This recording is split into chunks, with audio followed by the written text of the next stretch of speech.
Oke, bagian yang kedua, teman-teman ya. Metode penentuan sampel. Nah, oke Mas, Mbak, kita setuju nih mau ambil sampel, nggak pakai perkalian tadi. Coba rencanakan gimana cara ngambil sampel. Nah, ini jadi masalah juga kan. Udah ngusulin tadi tapi nggak tahu cara ngambil sampelnya gitu. Nah, ini cara menentukan sampelnya bagaimana. Ini simple juga teman-teman. Ini ada juga SNI-nya. Kita enak banget di Indonesia, sudah lengkap semua panduan. Cuman umur panduannya sudah agak-agak lama memang. Cuman masih relevan kalau dipakai saat ini. Kalau tadi ada SNI 95, ini 94, lebih tua setahun. Gitu ya. Nah, ini mudah-mudahan segera bisa revisi gitu ya, agar menyesuaikan dengan kondisi saat ini. Kita lihat satu-satu dulu ya, teman-teman. Jangan bingung dengan penuh banget Pak gambarnya ya. SNI ini saya sudah kirimkan di Google Classroom tentang metode pengambilan dan pengukuran contoh timbulan dan komposisi sampah. Kalau kurang dengan penjelasan ini, nanti saya bagikan video yang sudah dibuat. Videonya outdoor, jadi bukan slide PowerPoint yang kayak biasa saya buat, tapi kelihatan saya utuh gitu. Kalau selama ini kan kelihatan apa perut sampai atas saja. Kalau itu utuh, ada barang yang saya pegang, kemudian karena ada tim yang memang mengerjakan. Nah, yang pertama adalah kita lihat yang sebelah kiri dulu ya. Yang pertama adalah kita perlu mengumpulkan data populasi. Populasi apa yang dimaksud? Nah, kita akan sampel untuk mengetahui jumlah sampah yang dihasilkan oleh penduduk. Berarti data populasinya adalah data jumlah penduduk di satu wilayah tersebut.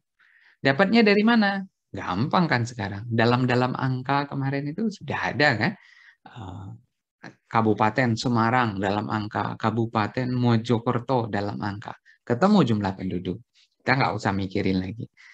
Jadi kita kumpulin jumlah penduduknya, ada berapa di tahun ini. Selesai. Nomor satu ya. Kemudian yang nomor dua, penentuan jumlah sampel. Nah, setelah ketemu populasi banyak, ketemu 1 juta, Pak. Apakah 1 juta penduduk ini kita datangin setiap hari? Saya yakin sampai lulus kuliah pun nggak selesai-selesai. Tapi dalam proses perhitungan ini dilakukan pengambilan sampel.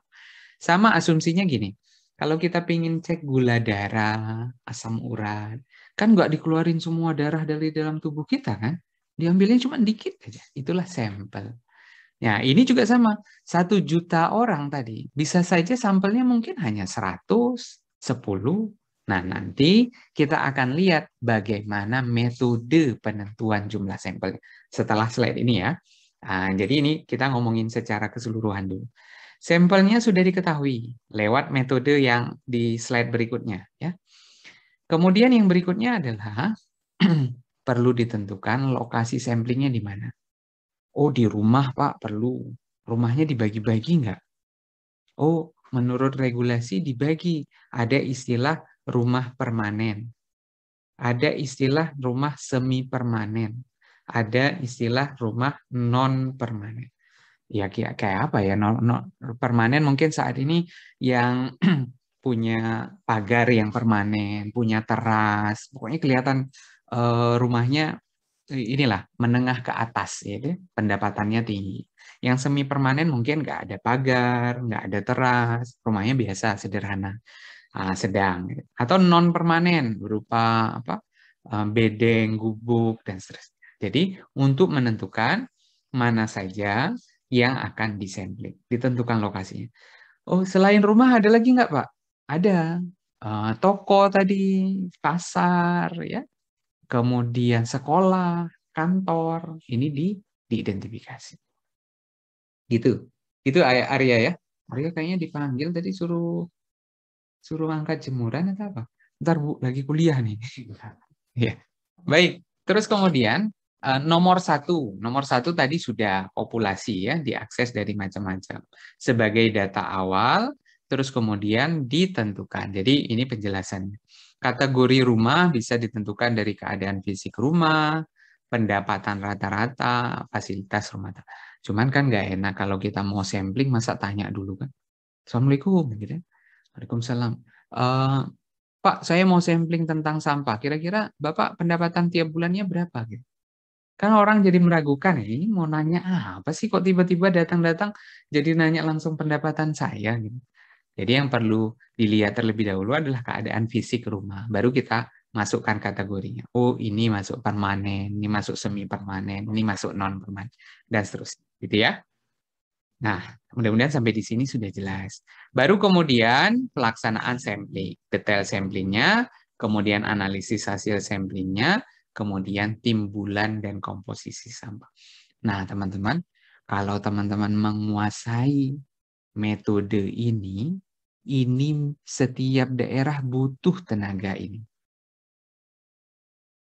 Bahkan ada daerah yang setiap tahun melakukan kegiatan ini. Berarti kita akan banyak proyek ya untuk menentukan timbulan dan komposisi sampah. Karena nggak sembarangan orang bisa melakukan. Gitu.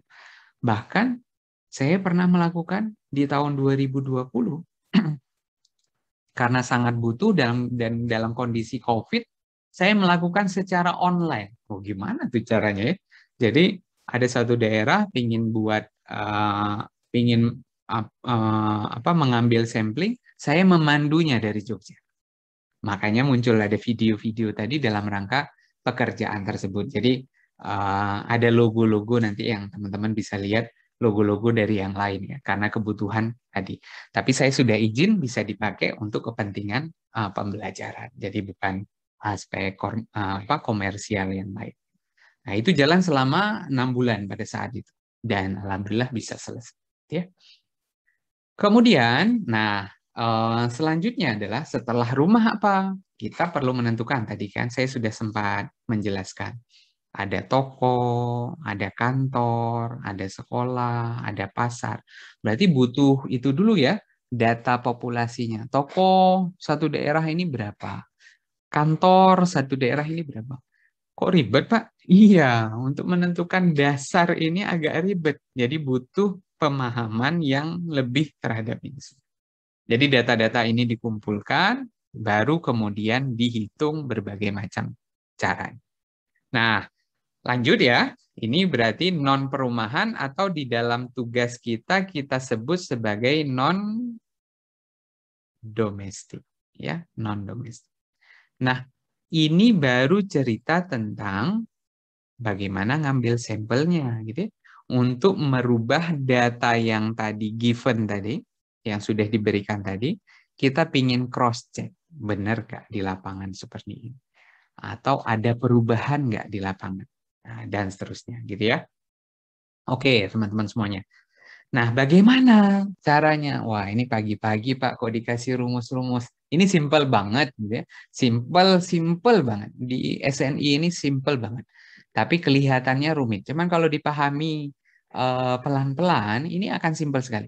Kan bagian nomor berapa tadi ya? Ini nih, bagian nomor 2 ini. Tadi kan saya bilang ada penentuan jumlah sampel setelah diketahui populasinya. Jumlah penduduk di sana sudah ada, Pak, 1 juta. Kita pingin jumlah sampelnya berapa? Tadi keluar angka, ada 100, ada 10. Ini yang mana yang benar, yang bisa dipertanggungjawabkan? SNI menyebutkan metode perhitungan. Caranya seperti apa? Nah, kita akan pelan-pelan masuk ke sini ya. Jadi bagaimana menghitung jumlah sampel. Kita lihat yang nomor A ini dulu. Nah, nomor A ada rumusnya ini. S sama dengan CD akar PS. PS itu populasi. Tadi berarti kalau 1 juta, gitu ya, jumlah penduduknya 1 juta, Pak. Ini contohnya sebelah kanan. Berarti saya akarnya 1 juta. Tinggal saya cari CD-nya. CD-nya itu adalah koefisien kota. Kalau 1 untuk kota besar metropolitan. Kalau 0,5 itu kota sedang dan kota kecil. Berarti, saya kotanya adalah Mojokerto, Pak. Nah, cek. status Mojokerto berdasarkan jumlah penduduknya di website-website yang mendukung itu, misal dapat 0,5. Berarti yang satu ini diganti 0,5. Ketemulah angka misalnya hanya 500. Nah, kebetulan di sini contohnya adalah 1, sehingga ketemunya adalah 1000. Jadi, nomor A ini menghasilkan jumlah jiwanya dari 1 juta jiwa penduduk di kota tersebut. Paham ya? Mudah-mudahan ya. Kalau nggak paham langsung dikasih tahu. Karena pagi-pagi ini agak-agak rumit dengan hitungan, tapi nggak sama sekali mudah. Nah, berikutnya apa? Setelah nomor A selesai, kita garis dulu. Kita lihat nomor B. Nomor B adalah K sama dengan S per N. K itu adalah jumlah contoh kakaknya. Jadi kan kalau rumah itu tidak dihitung per orangnya, tapi kan sampah gabung ya. Nggak ada, rasanya akan sulit ya. Bu, tolong nih dipisah. Sampah anak dipisah, sampah bapak dipisah, sampah ibu dipisah. Belum lagi kalau anaknya 12, berarti ada 12 pemisahan, jadi lebih banyak. Nah, akhirnya apa? Satu rumah digabung jadi satu. Nah, kita perlu lihat di dalam angka kota kita masing-masing. Jumlah jiwa rata-rata di kota kita itu berapa? Misal, contohnya adalah 5. Atau 4, atau 6. Nah, tergantung di kotanya itu sendiri ada berapa. Jadi artinya satu rumah ada 5 orang per keluarganya. Nah, kalau sudah seperti itu kan simpel nih. Kita hitung di sini. Berarti 1000 tadi dibagi dengan 5. Kalau 6 berarti dibagi 6. Ketemulah, oh saya harus samplingnya 200 rumah. 200 rumah. Nah, 200 rumah ini selanjutnya adalah rumah yang mana ya? Tadi kan kita lihat ada istilah rumah permanen, rumah semi permanen, dan rumah permanen. Nah, cari lagi di profil wilayahnya masing-masing. Yang menyebutkan jumlah penduduk dengan angka pendapatan menengah ke atas berapa persen? Menengah ke bawah berapa persen? Nah, di contoh ini disebutkan di situ angkanya, gitu ya. Angkanya adalah 25%, 30%, 45%. Atau asumsi lainnya. Jadi total, kalau di total adalah 100. Nah, tinggal dibagi saja. 200 sampel dikali 25%. Ketemu 50 rumah untuk permanen. 30% dikali 200 rumah ketemu 60 rumah untuk permanen, semi permanen. Kemudian 45% dikali 200 rumah ketemulah 90 rumah permanen. Kalau di total berapa? Ketemu 200 rumah. Simple ya. Nah, habis ketemu data ini barulah kita pilih. Oh, di lokasi ini, di kecamatan ini, di desa ini, random. Jadi ada istilah dalam sampling itu adalah random sampling. Oh, pokoknya tebak-tebakan saja. Oh, ini, yang itu, yang itu. Tapi ada istilahnya stratified random sampling. Jadi dibuat strata dulu. Nah, stratanya apa? Dibagi berdasarkan permanen, semi permanen, non permanen. Tapi kan tidak disebut ini rumah Pak Ahmad, ini rumah Pak Arya, ini rumah Bu Yunida, nggak ada. Tapi apa? Tetap random, hanya ditentukan jumlahnya saja. Sampai di sini aman kah? Aman? Pusing, Mbak. Aman, Kak. Oh, aman ya? Oke. Kalau sambil minum, sambil sarapan nggak apa-apa. Nggak perlu izin gitu ya. Yang matiin kamera tadi ada beberapa yang sedang izin ke toilet. Mudah-mudahan sudah kembali ya, nggak tertidur di toilet ataupun bersih-bersih toilet. Ya. Nah, kita kembali. Kalau oke ya, aman ya. Kalau tidak aman, langsung dikasih tahu. Kita kembali ke sini ya. Selanjutnya apa? Selanjutnya, sistem kayak gini, kalau kita sudah terbiasa melakukan, terus dilakukan, seperti saya melakukan terus nih ya. Saya buatkan Excel. Excelnya seperti ini, tinggal berubah-ubah saja. Saya sudah punya Excel ini. Ya. Tinggal masukin di warna-warna kuning ini saja. Nah, terus kemudian ketemulah angka-angka ini. Yang hijau ini sudah otomatis. Karena dengan program Excel sederhana saja sudah bisa kok. Dan saya yakin teman-teman sudah juga bisa. Nah, baik banget SNI ini, teman-teman. SNI ini eh, sangat paham orang Indonesia kadang males baca gitu ya. Belum tentu juga kayak materi saya upload dibaca gitu. Mungkin yang membaca itu hanya oknum, oknum tertentu. Tapi saya yakin kelas ini baca kok. Bismillah ya.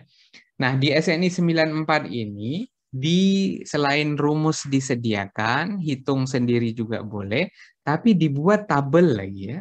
Tabel. Kira-kira kalau jumlah penduduknya 1 juta sampai 2.500.000, itu jumlah samplingnya segini loh.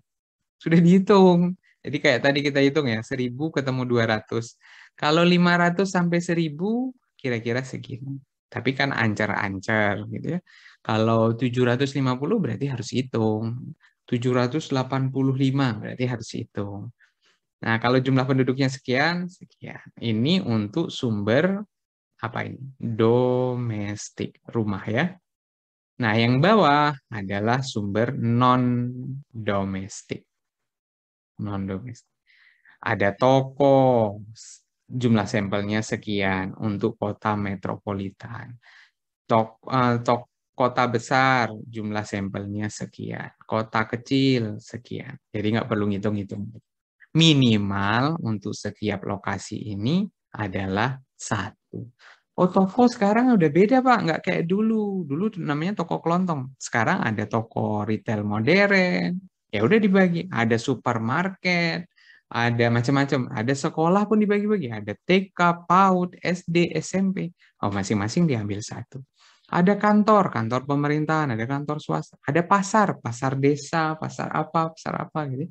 Ada jalan, jalan provinsi kah, jalan nasional kah, jalan kabupaten kah, kan tipenya macam-macam. Nah, semakin kompleks data yang kita tampilkan, berarti semakin baik proses sampling yang juga kita akan lakukan.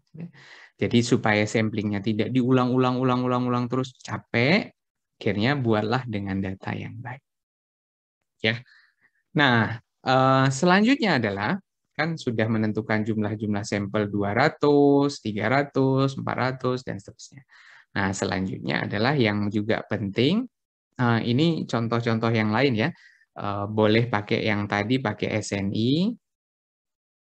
Ada juga metode yang lain yang sering banget dipakai dalam penelitian di TL, metode rumus Slovin, ini juga boleh, atau menggunakan nomogram Heriking.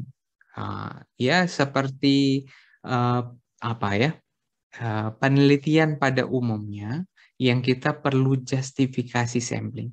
Harus ngikut SNI terus enggak? Enggak. Selama tidak disyaratkan, misalnya satu pekerjaan di daerah itu ya, harus pakai SNI, baru kita pakai SNI. Tapi kalau dibebaskan untuk SNI, tidak pakai SNI, kita boleh pakai semuanya. Misal, ternyata setelah dihitung pakai rumus Slovin, ini cuma ketemu 80 rumah, Pak. SNI tadi agak banyak, 200. Nah, kan kita pinginnya yang sedikit aja ya. 80 rumah saja lah, Pak. Kita pakai yang Slovin. Atau pakai Harry King. Ya, Harry King itu lebih mudah lagi. Mungkin hanya 92 jiwa gitu ya, dengan data yang sama tadi.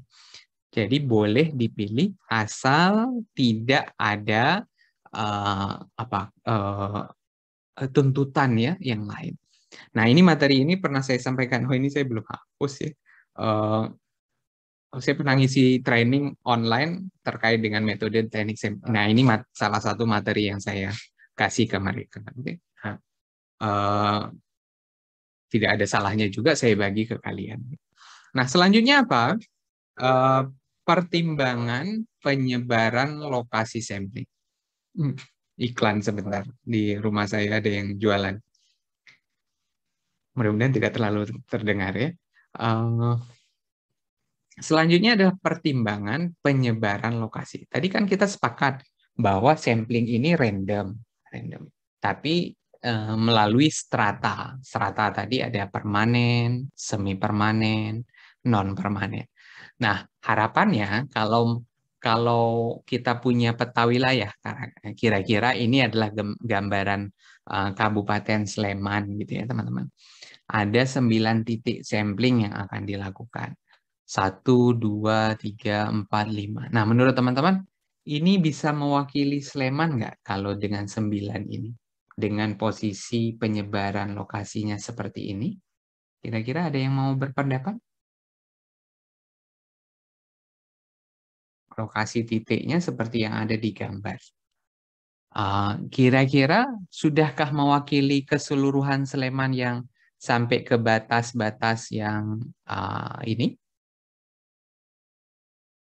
Ada yang ingin menyampaikan? Atau mewakili? Kalau nggak ada jawaban biasanya oke. Sudahkah mewakili Sleman?